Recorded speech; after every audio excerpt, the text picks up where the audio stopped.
Thank you everyone for coming. This is a topic that is really important to me. It always has been, and it became, more personal after having kids who ended up getting diagnosed with various. I've got the dysgraphia, dyslexia, waiting a week or so, and I might hear about dyscalculia. So, just try to cover all our bases. And I think one of the things that I found really when I was first learning about this topic and trying to understand but not really understanding, one of the things hearing learning differences instead of learning disabilities, to me it was like, oh, that's a euphemism, like just say what it is. And I just being with my kids, I realized that that's not the differences really is the right way to say it. So, got a picture of my kids from a few years ago, a 4-year-old and a 2-year-old in front of the traditional dinosaur menorah. And my 4-year-old, we adopted them. They were almost 2 when they came to live with us. So they'd had the Hanukkah where they had just turned 2, the Hanukkah where they were still 2 because the Hebrew calendar and the English calendar doesn't line up. And then this was the Hanukkah where they were 4. So this was their 3rd time being with us. And there is a prayer that you say on the first night and only on the first night. And so they've heard this once when they were 2, once when they were also 2, and now they're just barely 4. And they sang it with us in Hebrew. And I was just astounded. They've heard this thing twice. I think having a melody definitely helped, but to remember that when it's not in a language that you ever speak, I was just floored. And this is when they were 4. Later on, we eventually got a diagnosis of dyslexia, but most kids aren't reading when they were 4. This is not them compensating for being dyslexic. This is how they learn, and they still have an amazing memory, amazing ear for languages. So that learning differences is not just a euphemism. It truly is. Some people just learn differently, and uh, I'm still amazed at how differently people can learn, and the fact that traditional schooling generally prioritizes a few of those and doesn't really think about the rest. So I said that I would talk about reading, writing, and arithmetic, the 3 R's, and the corresponding dyslexia, dysgraphia, and dyscalculia. I want to start with dyslexia. And again, this is something that I learned a lot about watching my oldest grow up. And I mean, they're still 12, so they're still growing up, and I have, I really work hard to try not to underestimate them because at one point I was looking at a meme that I thought was funny. They asked to see it, and I knew that, I mean, they couldn't read like any of the words in it, but I shared it with them anyway. And this is, not quite, here's what it looks like to be dyslexic. But you kind of get the idea. We have the first letters, we have a couple small words, it's kind of blurred out. This is sort of like what they're seeing. And again, I knew that most of those words, if you showed them that word alone with no context, they would have no idea what it said. But with the picture and with the context, they were able to actually figure out everything except for 2 words. I showed this same blurred out picture to a friend's kid who's also severely dyslexic, and she was, I think, 16, 17 at the time. And I asked her, can you figure out what this says based on this image? And she said yes, and she got everything except the same 2 words that my kid didn't get. So does anyone want to share a guess or an answer for what it says?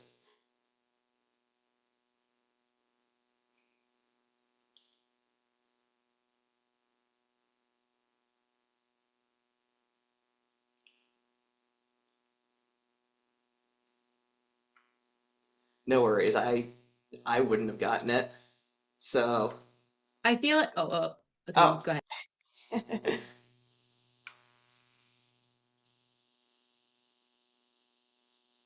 So, the kind of humor that I really enjoy. And the two words that they didn't get were crucial and giant, both of which are, I think um, I've found that the letters that stand out the most to them are not always the when they spell, they tend to put the letters that they hear the most first. So like garden, they'll start with a G, but then they'll do a D because they hear garden, and then maybe an R shows up later on. Um, so we've got reading, writing dysgraphia. It's not just bad handwriting, although that definitely can be a piece of it. So if you look here, this was written by my oldest when they were 10. And you can see one of the big things that you'll notice is there's basically no spacing. No matter how many times we try, put your finger down and make a space, and it just wasn't working. Because the way that they see writing is just different from how most people see it. At one point, in a standard handwriting assignment in, I forget if it was kindergarten or first grade, they were asked to circle two letters that had good spacing, and they circled letters in the directions that had been typed, which I thought was fantastic. Like, these are well spaced, yes. So again, if you need a translation, there it is. For some reason, Hanukkah keeps popping up. DJ got more presents at Hanukkah and Rachel was upset, so DJ gave a gift card to Rachel. But again, you can see spaces don't really seem to matter. Capitalization and lowercase, they're pretty good at capitalizing things that need to be capitalized, but they also capitalize just kind of randomly. Like you can see, well, we've got the two capital L's. And so they've done occupational therapy to help with their hand grip and so on, but the basic concepts of spacing and so on are just so difficult for them that even when they can get it, they're having to, slow down. It's kind of like if you're not ambidextrous writing with your non-dominant hand, you have to really slow down and focus to the point where you kind of lose what you're doing. So trying to find ways that they can type, dictate, etc. has been really helpful for them. I'm kind of including Dysgraphia and Dyscalculia together because I teach mathematics, and so those can definitely crop up together.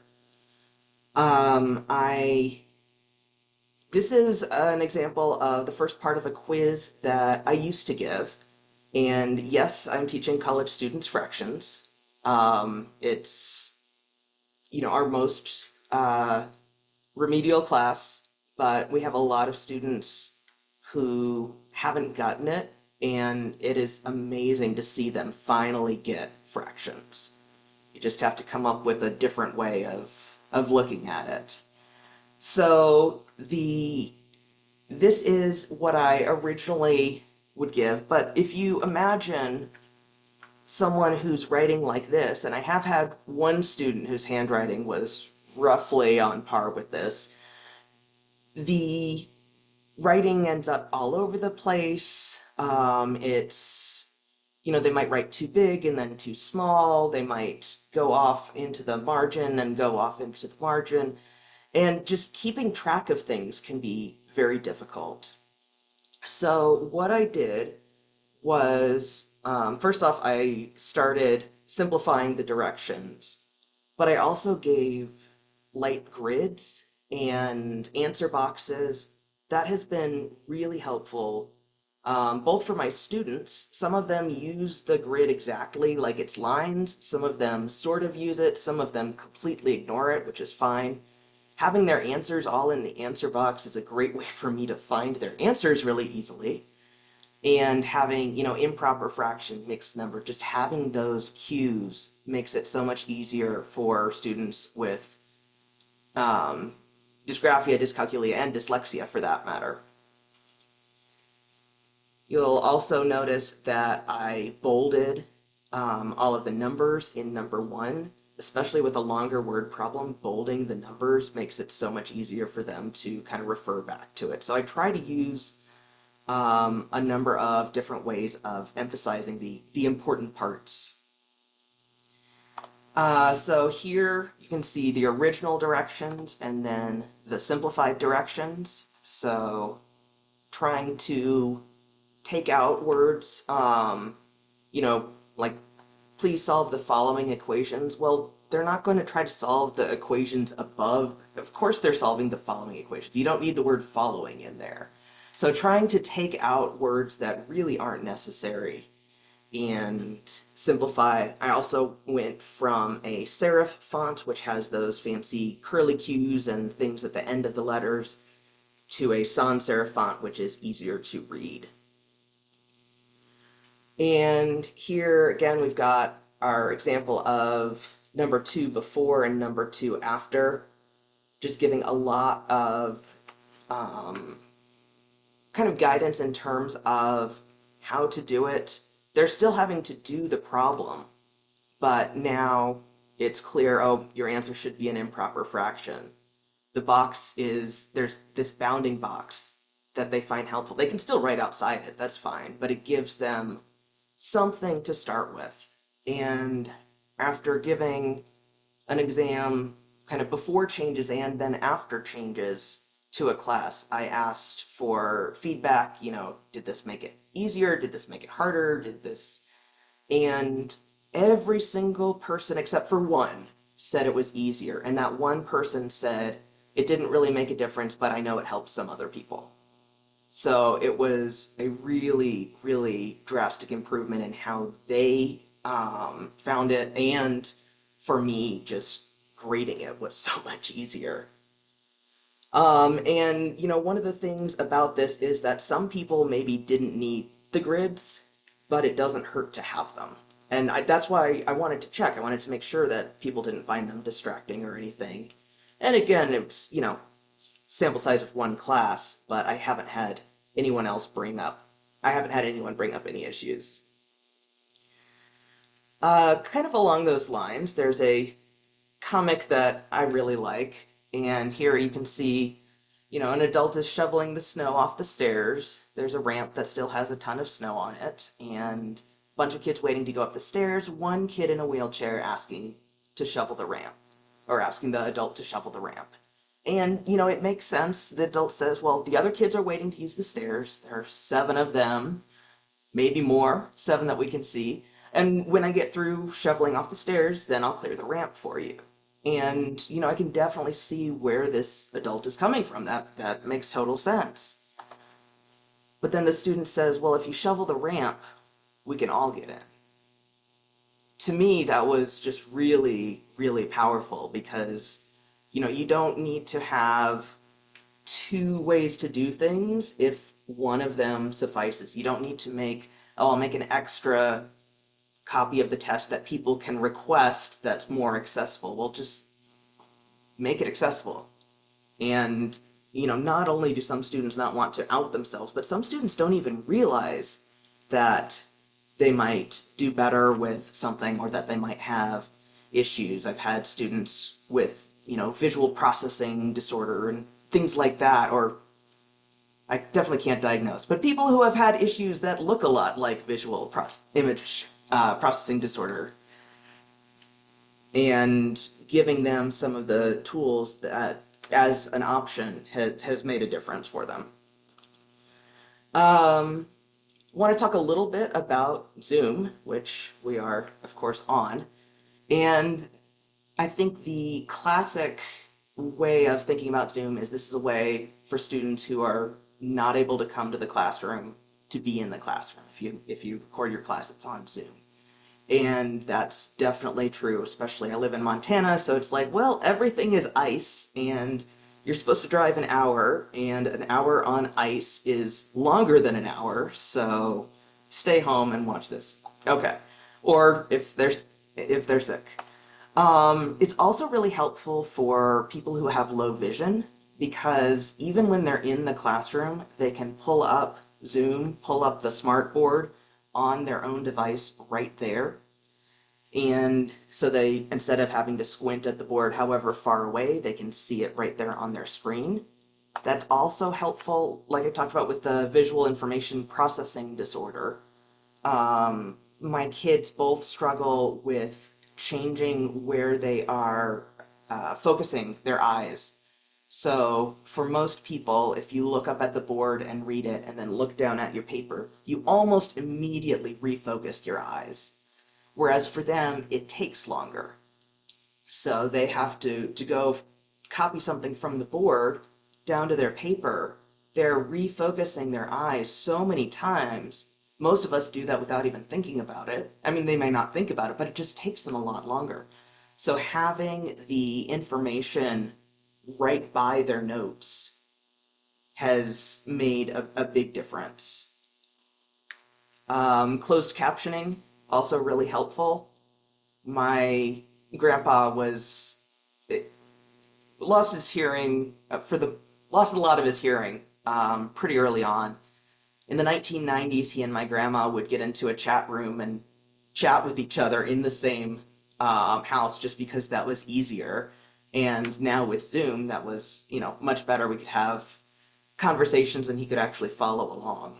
So works in the classroom as well as in other situations. And then having the recordings is really helpful, both for people who miss the class and also for people who want to rewatch a part. I often have people who will watch me do an example and stop me and stop the recording and try to do that same example or a different example, an example from the homework. And I had one student who said, she would watch parts of it 3 times because it just really helped. Sometimes you just need to see it a second time, a third time, a fourth time. So I try to think about ways to use Zoom that are not necessarily just the obvious, although even just the obvious ones are helpful. You can see here, this is just a screenshot of my notes. I do them on my iPad, which gets projected to the smartboard. I really like that because A, I get to sit because I can't stand for too long, and B, then I'm not in the way while I'm writing. The closed captioning is not perfect. It's getting better and better, but it's still definitely better than not having it. And the nice thing about doing all of my notes online is that then students can access the notes. Students can access Students can access the notes anytime, whether that's during class or outside of class. Some students take notes during class while I'm teaching, while others like to just focus on what's going on and then go back and take notes after the fact, following along with the video and having the model of the notes to help them. Now, many people have expressed concern that aren't we just enabling these students? When we give these accommodations and so on, aren't we just enabling these students? And my answer is yes. Yes, we are enabling these students. That is the point. We are, why is that a bad thing? And not only that, but we are giving them tools that they can use themselves, that they can add to their own lives. When I have checklists, that's something that they can build themselves. Having multiple methods of communication, whether that some people do better with texts or with talking out loud, coming in person. Some people really like having the sorry, my screen is doing crazy things. Some people really like having a written record of what's said. Other people really like meeting in person. Some people like Zoom, where you can do a little bit of both. Dictation is another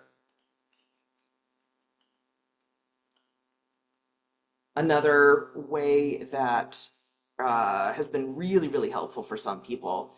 I actually had to start using dictation software back in the early 2000s because my wrists weren't working for a while and I couldn't write or type. And it's come a long way. But even back then, it was just so, so useful to have. Same idea, we've got text to speech. So we can have it written, we can have it read for us. Graph paper, you can always pull in some graph paper. Giving yourself breaks, maybe studying for 8 hours in a row is not the best way to study. Maybe staying up super late and then falling asleep while you're taking the exam is not the best option, as I can tell you from experience. Luckily, only once. Learned my lesson. But yeah, not only do we want to enable them by offering them these tools, but these are all tools that they can take and use in other areas of their life. A couple suggestions. One is, when possible, don't accommodate. That step stool is one way of making sure that my 10-year-old, who's, on the very shorter end of things, can get to the dishes and the cups. But even better is just making it accessible to begin with. I happen to have drawers where I can put the plates and the bowls and the cups in them, and now she doesn't have to be different. She doesn't have to go drag up the step stool. She just accesses things the same way that everybody else does. Another suggestion that I'd make is make one or two changes at a time. Don't try to change everything. I know I want to do that, and if you try to do everything, you can't do anything, or at least that's what I've found. So trying to find kind of that low-hanging fruit and things that, okay, I think this will really help. I think this will make a big difference. I think this will be an easy change for me. I think this will be a one-time change, like putting the plates and bowls into a drawer, as opposed to a change that I have to, constantly make. Check in with students. When I was really trying to understand dyslexia and just didn't quite understand, I knew that my students could read the words, so I didn't understand why it needed to be read to them. It took me a while to realize that it was kind of a working memory issue. If you're spending so much effort trying to read each word, even if you can read all the words, by the time you've done that, you've forgotten what the sentence was about. So as kind of an effort to make things more friendly for students who have trouble reading, I made the font larger and then checked in with the student, and she said, honestly, what's really hard for me is going from one line to the next and not getting lost. So it's not that I need the font larger, it's that I need things spaced out. And that was just, getting that feedback has helped me change all of my materials. It wasn't a font issue, and I didn't understand what the issue was because I don't have dyslexia. So trying to, that lived experience is so important. I think another thing is be open to new ideas that work for your students and for you. So if you have, no matter how great an idea it is, no matter how helpful it would be for your students, if it's not something that you can do, then that's not where you want to focus your energy. So these are some things that I found, again, a combination of my kids, my students, myself. I have some disabilities that the school system, you know, doesn't really seem to mind. So the fact that I can't, find my way around town, even when it's a tiny town and I've lived here for forever, is kind of funny instead of being, you are disabled and uh, can't think of the word. I mean, visual spatial stuff. Like I'm terrible at it, and so a little bit of a rambling, but there are a lot of different ways that we can learn, a lot of different needs that we have. For some reason, having GPS on in a town that I've lived in for 14 years and that has 4,000 people in it, it is not a large town. Like, that's fine. I can have the GPS on. Nobody thinks of that as, oh, you're just using that as an accommodation. You need an aid to get around town. That's fine. Whereas text to speech and speech to text sometimes people see as, I don't know, people read things into it that should not be read into it. If it's a tool and it helps you, you use it. GPS is a tool and it helps me and I use it. So that's, again, a lot of what I've seen, both personally and professionally,